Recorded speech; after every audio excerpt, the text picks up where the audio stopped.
In his Apology, Plato attributes the following now famous words to Socrates: "The unexamined life is not worth living."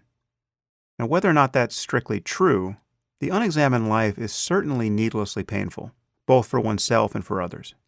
And painful or not, the unexamined life is certainly less interesting. We really spend our lives learning how to live.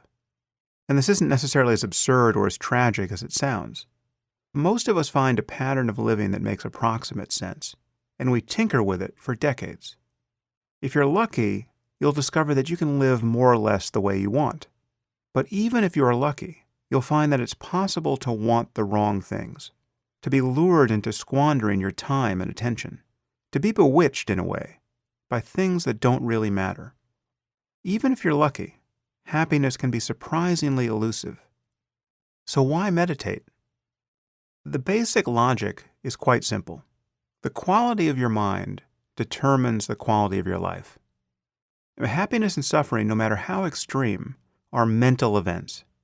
The mind depends upon the body, of course, and the body upon the world, but everything good or bad that happens in your life must appear in consciousness to matter.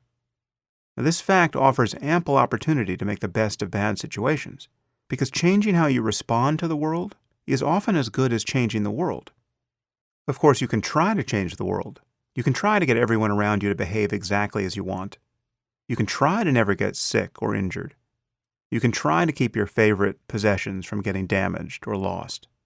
But try as hard as you might, the sources of stress and disappointment and embarrassment and self-doubt will always be there. Happily, there's another game to play, and not everyone knows about it. Rather than try to change the world in each moment, there is another move open to you. You can look more closely at what you're doing with your own mind and actually cease to respond to life in ways that produce needless suffering for yourself and those around you.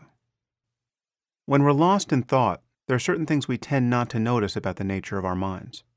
For instance, every thought or feeling you've ever had, good or bad, has arisen and then passed away.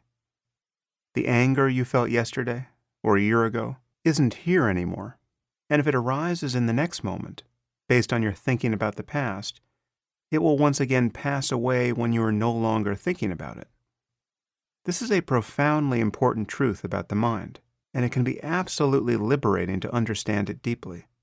If you do understand it deeply, that is, if you're able to pay clear attention to the arising of an emotion like anger, rather than merely think about why you have every right to be angry, it actually becomes impossible to stay angry for more than a few moments at a time. If you think you can stay angry for a day, or even an hour, without continually manufacturing this emotion by thinking without knowing that you're thinking, you are mistaken. This is an objective claim about the mechanics of your own subjectivity, and I invite you to test it. And meditation is the tool you would use to test it. Now, while I can't promise that meditation will keep you from ever becoming angry again, you can learn not to stay angry, or fearful, or embarrassed, etc., for very long. And when talking about the consequences of negative emotions in the real world and in your life, the difference between moments and hours, or days and weeks, is impossible to exaggerate. Now, this is not to say that external circumstances don't matter, but it is your mind, rather than the circumstances themselves, that determines the quality of your life. Some people are content in the midst of real deprivation and danger, while others are miserable despite having all the luck in the world. And there are practices that allow us to break this habit of being lost in thought, and to simply become aware of our experience in the present moment. And the main one that I'm teaching in this course is a technique known as Vipassana, which is generally translated as insight meditation. And this comes from the oldest tradition of Buddhism, known as the Theravada. The quality of mind cultivated in Vipassana practice is almost always referred to as mindfulness. There's nothing spooky about mindfulness. It's simply a state of clear, non-judgmental, and undistracted attention to the contents of consciousness, whether pleasant or unpleasant. This practice has been shown to produce long-lasting changes in attention, emotion, cognition, and pain perception, and these correlate with both structural and functional changes in the brain.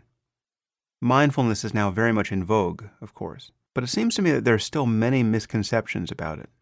It's often taught and marketed as though it were merely an improved version of an executive stress ball, where it is really more like the Large Hadron Collider. That is, it's a method for making profound discoveries, in this case about the nature of our own minds. And there's nothing passive about mindfulness.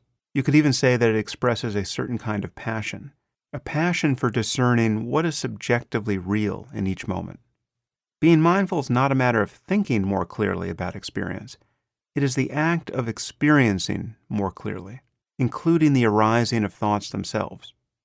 One of the great strengths of this technique of meditation, from a secular point of view, is that it doesn't require us to adopt any cultural affectations or unjustified beliefs. It simply demands that we pay close attention to the flow of our experience in each moment. So as you progress through this course, notice that what you're being asked to do, more and more, is to simply recognize what is already arising in consciousness in each moment, without modifying it, without grasping at what's pleasant or pushing what's unpleasant away. In some basic sense, meditation is the act of doing less than you normally do. It's the act of being less distracted in the midst of everything that is already happening on its own. And once one is less distracted, one finally has a tool with which to notice truths about one's mind that otherwise would never be discovered directly.